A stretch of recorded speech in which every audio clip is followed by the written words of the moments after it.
Mjeku i urdhër, nëse jeni mbi 50 vjeç, urgjent duhet të merrni këto vitamina. Mendojeni vitamina dhe lëndët ushqyese si një ushtri që mund të luftojë në problemet e lidhura me moshën. Mënyra më e mirë për të krijuar këtë ushtri është të ushqeheni me një dietë të pasur dhe të shëndetshme.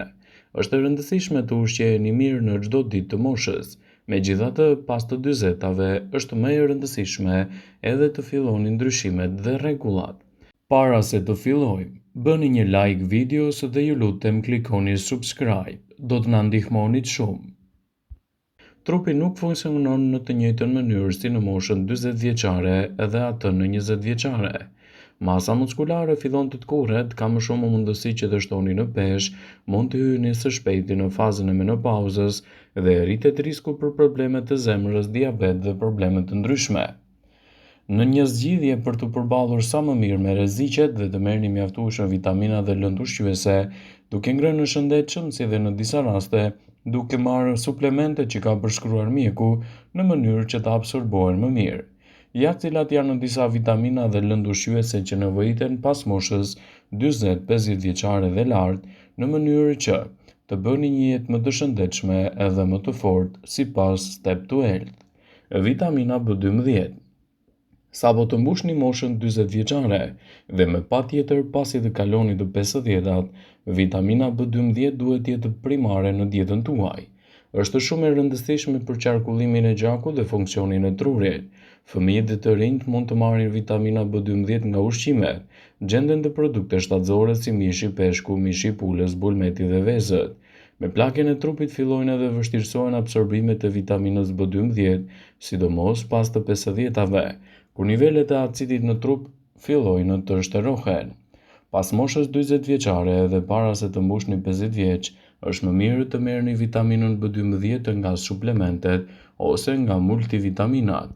Përpiquni të merrni 2.4 mg në ditë dhe nëse merrni më shumë, mos u shqetësoni. Duke qenë se është një vitaminë e tretshme në ujë, mund ta urinoni pjesën që nuk i nevojitet organizmit tuaj. Kalciumi gjithashtu duhet të jetë pjesë përbërëse e dietës suaj, pasi mund të luajë një rol të mirë jetik për shëndetin dhe organizmin. Edhe pse mendohet se kockat absorbojnë pjesën më të madhe të kalciumit në vitet e para të jetës, zakonisht para moshës 30 vjeçare, kjo lëndë ushqyese luan një rol të rëndësishëm gjithashtu edhe në mbrojtjen e shëndetit tuaj të kockave.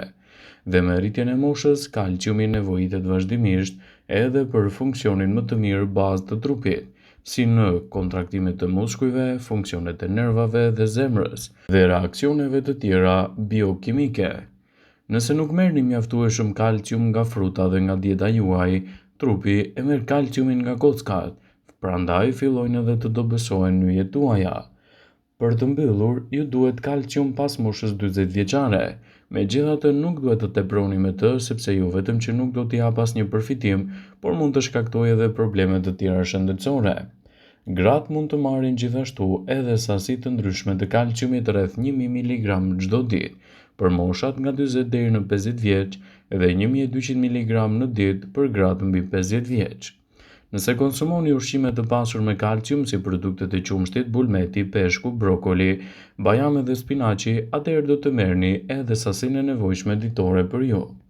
Një tjetër produkt shumë i rëndësishëm ushqyes për shëndetin dhe rigjallërimin e organizmit është edhe vitamina D. Kjo vitaminë është shumë e rëndësishme sidomos pas moshës 40 vjeçare, pasi parandalon problemet e lidhura me moshën. Mungesa e vitaminës D lidhet me diabetin, sëmundjet e zemrës, sklerozën e shumëfisht, problemet e gjirit, të zorrës dhe gjithashtu problemet që lidhen me moshën. Vitamina D është shumë e rëndësishme për absorbimin e kalciumit në trup. Disa nga burimet ushqimore të vitaminës D janë peshku, bulmeti, drithrat, megjithatë, është më vështirësi absorbimi i vitaminës D që merret nga ushqimi. Dielli është burimi kryesor i kësaj vitamine. Në dimër bëhet e vështirë marrja e vitaminës D, prandaj ekspertët rekomandojnë marrjen e suplementeve D3. Duhet të merrni të paktën 600 njësi vitaminë D, sidomos edhe pas moshës 40 vjeçare, por mbas të 50-ave kjo duhet të rritet deri në 800 njësi. Sipas Institutit Kombëtar të Shëndetit, vitamina D është shumë e rëndësishme në aktivitetet tuaja ditore dhe në parandalimin e komplikacioneve. Një tjetër mineral që mund të shtohet pa frikë në dietën tuaj është edhe magnezi.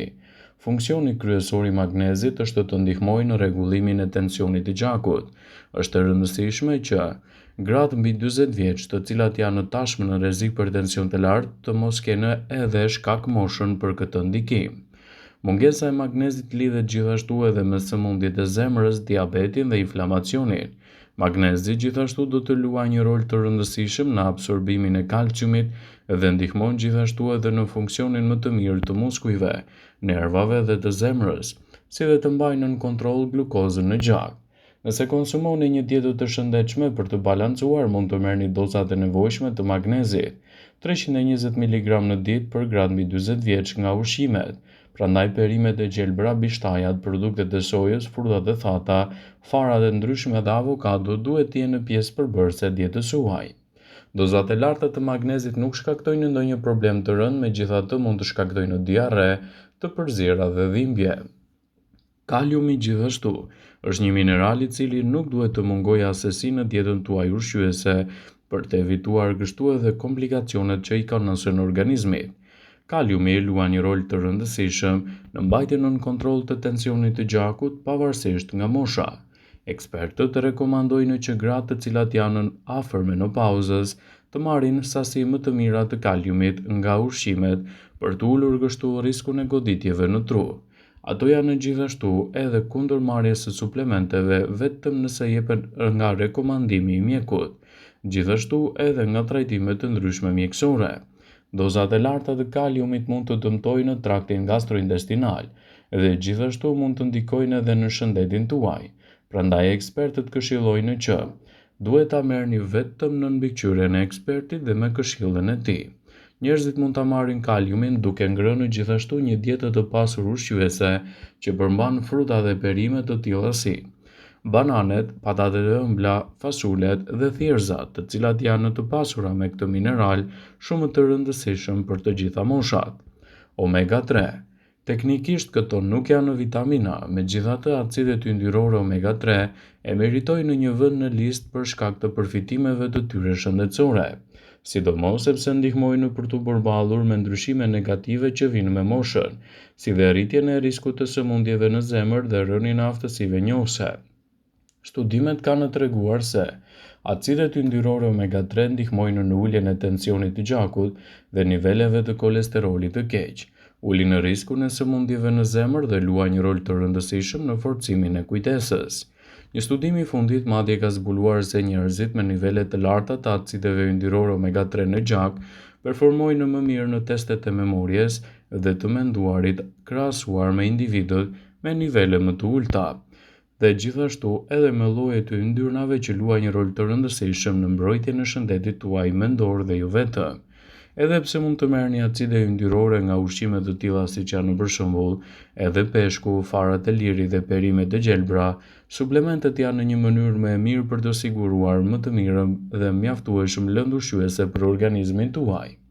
Merrni të paktën 500 mg në ditë nëse jeni në gjendje të mirë shëndetësore, 800 deri në 1000 mg nëse vuani nga ndonjë sëmundje zemrës dhe 2000 deri në 4000 mg nëse keni nivele të larta të triglicerideve. Dhe sigurohuni që gjithmonë të pyesni mjekun rreth dozës së saktë nëse po merrni ollues gjaku, pasi mund të ketë gjithashtu edhe efekte anësore në organizmin tuaj. Është e rëndësishme që marrja e këtyre suplementeve duhet të bëhet gjithmonë në mbikëqyrjen e një eksperti dhe asesi në kokën tuaj. Është e rëndësishme që këto suplemente mund t'i merrni duke konsumuar ushqimet e duhura, të cilat do të luajnë një rol fantastik për mbrojtjen e organizmit dhe lehtësimin e komplikacioneve të tij. Në dietën tuaj gjithashtu mund të shtoni edhe produktet e probiotikëve. Probiotikët nuk janë vitamina dhe nuk janë as minerale, megjithatë janë shumë të rëndësishme për gratë mbi të 40-tat dhe 50-tat. Ato luajnë një rol të rëndësishëm për shëndetin e zemrës, funksionin e zorëve dhe lehtësimin e komplikacioneve të shëndetit. Prandaj shtimi i tyre në dietën tuaj gjithashtu mund të jetë zgjidhja më e mirë ushqyese që mund të arrini të realizoni për mbrojtjen e organizmit, citon Healthline. Vëmendje.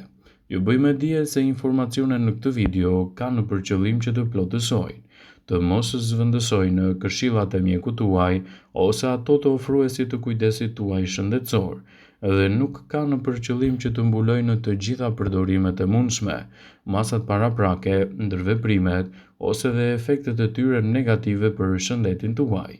Pasi ta dëgjonit këtë video, do ju ftoja t'i bënit like dhe ta shpërndanit atë në profilin tuaj në mënyrë që të informohen edhe miqtë e tu.